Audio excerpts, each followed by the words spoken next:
Hello friends. अब maths के बारे, लास्ट डे में मैं मैथ्स में क्या करना है, ठीक है। अब देखो मैथ्स इतना बड़ा है और आपको टेंशन तो होगी कि कैसे होगा, बट एक सिंपल सी चीज सोचो, आपने पूरे साल पढ़ाई की है ना। तभी आप गुड सेट के लिए इतने श्योरिटी से प्रिपेयर कर रहे हो, क्योंकि आपको पता है कि आपके 12th में अच्छे आ सकते हैं, ठीक, और आएंगे भी, गुड सेट में भी अच्छे आएंगे। पेपर बहुत ईजी होता है मैथ्स का, ठीक है। गुड सेट में तो स्पेशली काफी ईजी होता है। क्यों ईजी होता है वो पेपर, उसकी बात करते हैं। कि वो जो भी क्वेश्चंस पूछेंगे वो सारे वन मार्कर होते हैं और फॉर्मूला बेस्ड क्वेश्चंस होते हैं। Formula based in the sense कैसे प्रिपेयर करना है आपको मैं वो भी बताता हूँ। जैसे सपोज करो रिलेशन एंड फंक्शन है, ठीक है, फर्स्ट चैप्टर आपका, मैं चैप्टर वाइज आपको बता देता हूँ प्रिपेयर कैसे करना।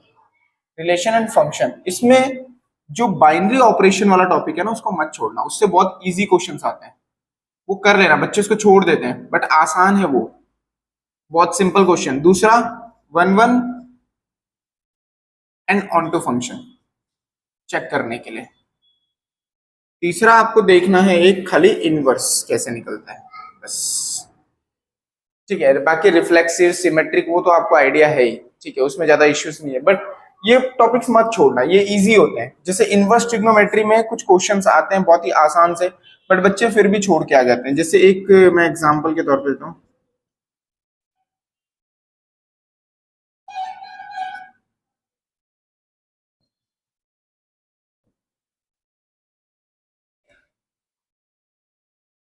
देखो अब हमें ऐसा दिया हुआ है, ठीक है। अब यहाँ पे लॉजिक लगाना है कि एक्स की वैल्यू क्या होगी, तो कोई बहुत ज्यादा सोचने की जरूरत नहीं थी। Sign inverse x plus cos inverse x क्या होता है, 90 डिग्री पाई बाई 2, ठीक है। तो यहाँ ये दोनों सेम होते हैं तभी ये 90 होता है, तो यहाँ पे ऑटोमेटिकली ये क्या हो जाएगा, एक्स की वैल्यू भी पाई बाई 6 होगी, ठीक है। तो ऐसे बेसिक्स चीजें होती हैं, बहुत ज्यादा घबराने की जरूरत नहीं है, इजी क्वेश्चन होते हैं। बट बच्चे क्या करते हैं, इसमें अब सॉल्व करेंगे, इसको कन्वर्ट करेंगे, नहीं, दिमाग लगाना था। ये दोनों सेम होंगे तभी ये 90 होगा, इसको भी सेम कर दो, ये क्या होगा, पाई बाई 6 ही होगा, है ना। ये हमने फॉर्मूला पढ़ा हुआ है ना, sine inverse x plus cos inverse x equal to pi by 2। तो इनवर्स से भी बहुत अच्छे क्वेश्चंस होते हैं और इजी क्वेश्चंस होते हैं इसमें। तुम, हाँ, एक और चीज, रेंज याद रखना, ठीक है, रेंज याद रखना, नॉर्मल की भी और इनवर्स की भी, ठीक है। डोमेन और रेंज वो वाला टेबल मत छोड़ के जाना, रेंज और डोमेन का टेबल जरूर करना है, ठीक है। और बेसिक फॉर्मूलास, बस लिस्ट बना लो ना, एक पेज निकालो, उसमें फॉर्मूलेस की लिस्ट तैयार करो, या कोई भी रेफरेंस बुक उठाओ, उसमें फॉर्मूले की लिस्ट होगी या तो समरी में दिया होगा, ठीक है। उन फॉर्मूलेस को खाली अच्छे से देख लो, एनसीईआरटी की समरी देख लोगे ना तो भी काम हो जाएगा। तो बहुत ज्यादा कोई हार्ड नहीं होता। तो रेंज डोमेन अच्छे से कर लो, वो टेबल, बेसिक फॉर्मूलेस और ग्राफ। रेंज इसलिए बोल रहा हूँ, कुछ क्वेश्चंस कन्वर्ट करने को डायरेक्टली आते हैं, जैसे 5 पाई बाई 6 है, तो इसको रेंज में नहीं होता है या नहीं है वो चेक करना पड़ता है। और तुम्हें डायरेक्ट भी रेंज और डोमेन का टेबल से पूछ लेते हैं कि साइन इनवर्स एक्स की रेंज क्या है, साइन इनवर्स एक्स का डोमेन क्या है, तो उसको अच्छे से याद रखना, साइन एक्स के लिए भी और साइन इनवर्स एक्स के लिए भी, ठीक है। और मतलब 6 के लिए ऐसे। तो इस तरीके से इनवर्स सिंपल सिंपल रखना है इसको, बहुत ज्यादा हार्ड नहीं है, इसमें तो मार्क्स लेने ही है तुम्हें। थर्ड, फिर सब्स्टिट्यूशन वाले क्वेश्चन होते हैं उसमें। थर्ड, मैट्रिसेस एंड डिटर्मिनेंट,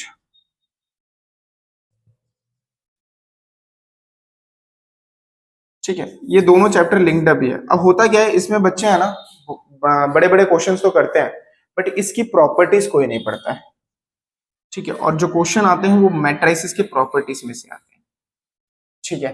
तो मैट्रिसेस के प्रॉपर्टीज बहुत अच्छे से करना है। जैसे डिटर्मिनेंट ऑफ ए तुमको दे दिया 7, तो पूछा 3 टाइम्स ऑफ डिटर्मिनेंट ऑफ ए करके, या इसका क्यूब करके, ऐसे क्वेश्चंस आते हैं, ठीक है।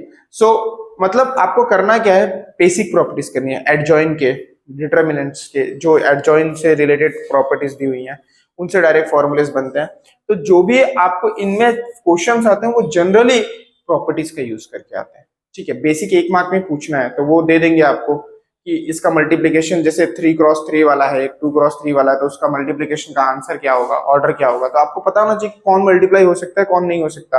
डी ऑप्शन भी होगा कि नॉट पॉसिबल, हो सकता है नॉट पॉसिबल हो, क्योंकि सबका मल्टीप्लीकेशन तो पॉसिबल नहीं होता ना, ये आपको पता है, ठीक है।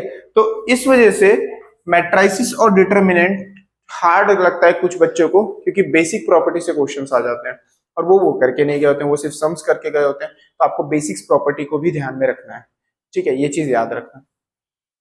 अगला चैप्टर है जो 5th नंबर में, 4th हो गया आपका डिटरमिनेंट मैट्रिसेस हो गया 3 और 4, 5th जो है वो है आपका डिफरेंशिएबिलिटी वाला चैप्टर, ठीक है। अब उसमें जो कंटिन्यूटी है ना, वहां से क्वेश्चन आता है।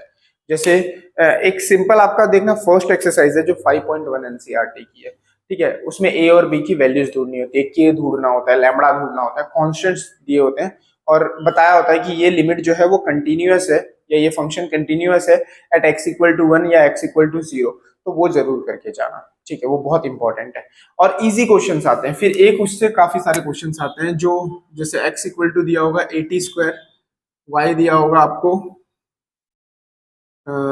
बीटी स्क्वायर, बीटी दिया होगा और बोला होगा फाइंड करो dy बाई डी एक्स। तो आपको पता है इसको t के रिस्पेक्ट में निकालना है, इसको t के रिस्पेक्ट में निकालना है।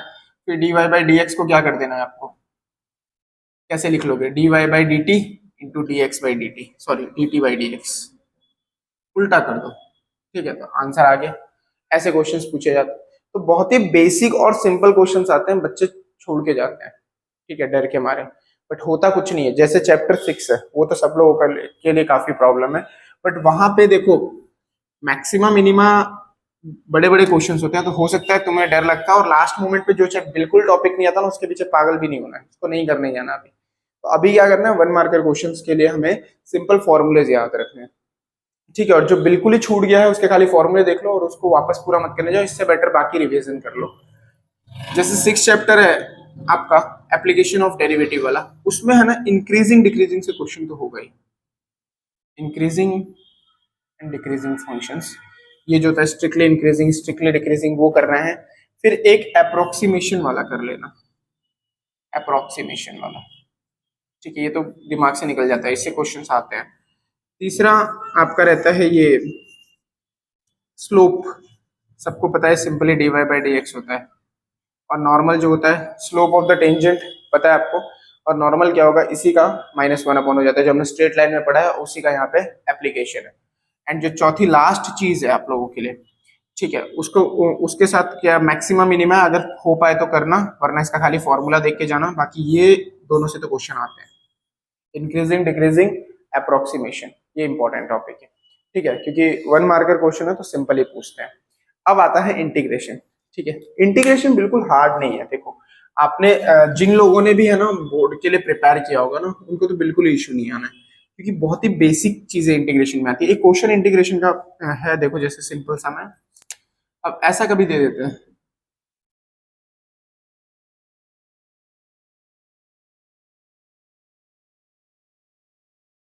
बच्चे इसको सोच नहीं पाता, वो देख के ही डर जाता है। बट ये क्वेश्चन बहुत आसान है, तुम अगर इसको देखोगे ना तो ये देखो कितना सिंपल है। अभी तक कुछ लोगों ने तो सोच भी लिया होगा। इसको क्या लिखोगे, cos raise to 6x into cos square x, ये क्या बन गया 10 रेस टू 6x, ठीक है। और ये 1 अपॉन कॉस स्क्वायर एक्स क्या बन गया sex square x D x. अब क्या करोगे, 10x को t ले लो, dt क्या हो जाएगा sex square x D x, ये पूरा क्या बन गया आपका dt। सो 10 रेस टू 6 की जगह t रेस टू 6 dt है ना, ये dt बन गया आपका। इसका क्या हो गया t raise to 7 by 7 plus c, और t क्या था हमारा 10x, तो आंसर हो गया 10 raise to 7x upon 7 plus c। कितना आसान क्वेश्चन देखो, ठीक है। ऐसे ऐसे क्वेश्चंस आते हैं और फिर हमें टफ लगता है और हम बोलते हैं कि हार्ड है चीजें, ठीक है। बट कितना सिंपल हो सकता है ये आप देख सकते हो, ठीक है। तो ऐसे क्वेश्चंस आएंगे तो घबराना नहीं है, बस थोड़ा सा लॉजिक लगाना है। मैं अभी भी बार बार ये चीज बोलता हूँ अपने हर लेक्चर में कि जब भी आप कोई कॉम्पिटिटिव एग्जाम देने जा रहे हो तो हमेशा बहुत दूर का मत सोचो, आपको पास की चीजें सोचनी है, ठीक है। आपको बहुत पास से फॉर्मूला देखना है, ये दिख रहा है क्लियरली, ठीक है। सो आपको बहुत दूर की चीजें देखनी नहीं सोचनी है, आपको बिल्कुल पास से सोचना है। यानी बहुत दूर हार्ड फॉर्मूला होगा ऐसा नहीं, सबसे जो इजी फॉर्मूला होता है ना पहले वो अप्लाई करो, लग जाएगा, ठीक है। कभी भी कोई भी कॉम्पिटिटिव एग्जाम में वो चाहते हैं कि आपकी बस थिंकिंग सही हो, ठीक है। आपका वो ये नहीं चेक करते कि इतने बड़े बड़े सम्स कर पाएगा कि नहीं, ये चीजें सोच सकता है कि नहीं शॉर्टकट में।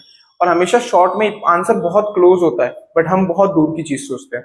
अब इस क्वेश्चन में आपने पता नहीं क्या क्या सोच लिया होगा, कुछ बच्चों का तो हो गया होगा जिनका अच्छा कॉन्सेप्ट होगा, बट कुछ बच्चों ने बहुत कुछ सोच लिया होगा कि बट ये कितना सिंपल है आप देखो, ठीक है। तो ऐसे इस तरीके से प्रिपरेशन करनी है, बेसिक्स अपने रेडी रखने हैं।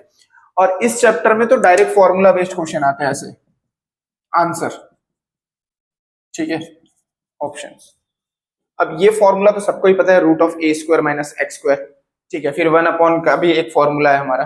तो ऐसे जितने भी फॉर्मूलेज हैं उनकी लिस्टिंग कर लो, ठीक है, तो काम हो जाएगा आप लोगों का। ठीक, बहुत आसान है, बिल्कुल घबराओ मत, बस लिस्टिंग करो प्रॉपरली। प्रॉपर्टीज वाले क्वेश्चंस भी आते हैं जो 7 पॉइंट आपका 10 एक्सरसाइज है मेरे ख्याल से, हाँ 10 है, 10 वो बहुत ही इंपॉर्टेंट है, 10 या 11 है प्रॉपर्टीज वाले जो भी एक्सरसाइज हो, बट वो बहुत अच्छे से करना, उन प्रॉपर्टी से क्वेश्चंस आते हैं, ठीक है, आते हैं। तो ये बहुत इजी है, ये चैप्टर हार्ड नहीं है, जिसने भी इंटीग्रेशन ढंग से किया हुआ है वो अच्छे से कर रहे हैं ना। और बोर्ड के लिए जो आपने प्रिपरेशन की होगी इंटीग्रेशन की, एमसीक्यूज की, वो इनफ है इसके लिए भी, ठीक है, उससे हार्ड क्वेश्चंस नहीं आते, बहुत सिंपल क्वेश्चंस होते हैं, बस इसको अच्छे से करना। नेक्स्ट है आप लोगों का एप्लीकेशन ऑफ इंटीग्रल,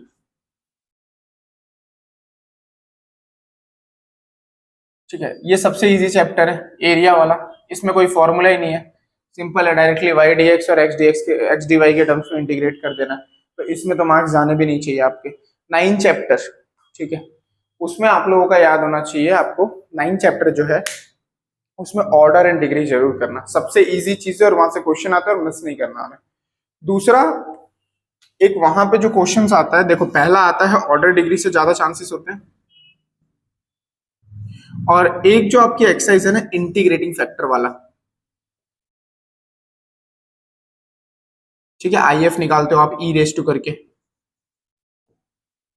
ठीक है, वहां से मार्क्स नहीं जाने देना, वो दोनों टॉपिक से क्वेश्चन आते हैं जनरली, जनरली 1 मार्कर है, इसलिए ये दोनों से इजीली वो पूछ पाते हैं, बाकी तो सारे बड़े बड़े हो जाते हैं।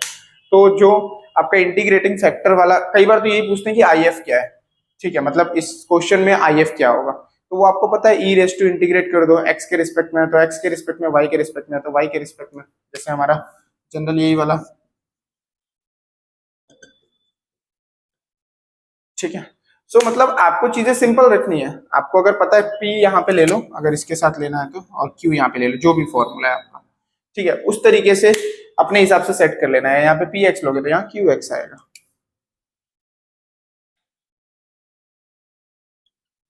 ठीक है, और हमारा इंटीग्रेट कर दो e raise to P X D X, ठीक है। तो इंटीग्रेटिंग फैक्टर और ऑर्डर एंड डिग्री वाला जो क्वेश्चन है वहां से क्वेश्चन आता है, इसको बहुत अच्छे से करना।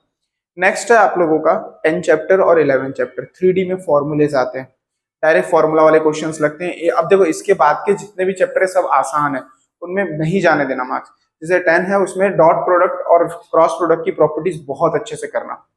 Dot product cross product easy questions होते हैं, 2 लाइंस परपेंडिकुलर है, 2 पैरेलल है, तो आपको प्रॉपर्टीज पता होनी चाहिए, अगर वो प्रॉपर्टीज पता है तो आपका काम हो जाएगा, ठीक है। और उसके बाद जो हमारा चैप्टर है 3D में फॉर्मूला प्रॉपरली, लाइंस के फॉर्मूले अच्छे से करना, प्लेन और लाइंस के फॉर्मूलेज, अगर राइट है डिस्टेंस ढूंढने को आता है कई बार, 2 स्क्यू लाइन के बीच का डिस्टेंस कितना होगा, 2 पैरेलल लाइन के बीच का डिस्टेंस कितना होगा, 2 परपेंडिकुलर, ये समरी अच्छे से कर लोगे तो काम हो जाएगा इसका, ठीक है। अगर आपको फॉर्मूले सही से पता है तो हमेशा मैं बोल रहा हूँ, अगर फॉर्मूले अच्छे से याद कर लिया आपने तो एकदम पास की चीज लगने वाली है, दूर की कोई चीज नहीं लगने वाली, ठीक है। 1 मार्क का क्वेश्चन है, बहुत हार्ड नहीं सोचना है, बहुत सिंपल सोचना है, जितना सिंपल सोचोगे ना उतना इजीली तुम उसको कर पाओगे, ठीक है। बहुत दूर की मत सोचना, हर चीज पास में ही होती है, उसमें बहुत इजी फॉर्मूलेज होते हैं जो लगते हैं, बहुत बड़े और हार्ड फॉर्मूलेज नहीं सोचने हैं तुम्हें, और कुछ एक्स्ट्रा नहीं करना, अच्छे से फॉर्मूलेज रिवाइज करो, ठीक है, 2 4 10 12 हर टाइप के एमसीक्यूज करो, काम हो गया, ठीक।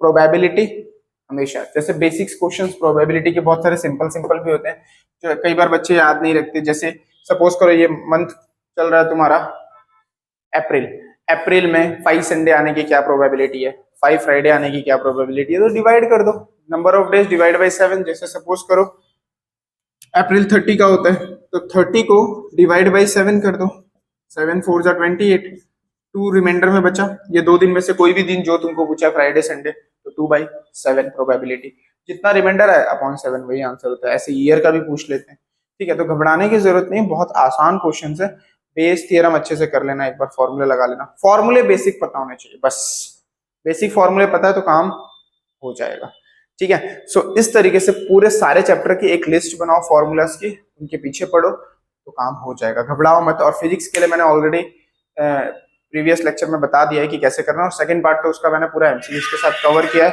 बट इतना टाइम हमारे पास नहीं होता कि हम लोग मतलब पूरा का पूरा वापस कर पाए।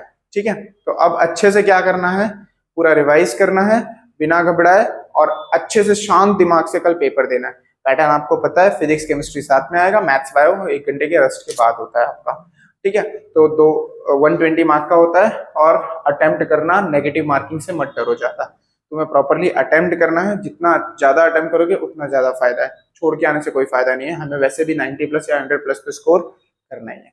ठीक है, so all the very best, बिना घबराए अच्छे से प्रिपेयर करो, बायोकेमिस्ट्री रीड करते रहो, और फिजिक्स की पूरी स्ट्रेटेजी मैंने बताई है वो वैसे ही करना, और जो वीडियोस मैंने करवाए हैं वो तो अच्छे से कर ही लेना। ठीक है, सो मिलते हैं हम नेक्स्ट लेक्चर में। ओके, चलो ऑल द वेरी बेस्ट।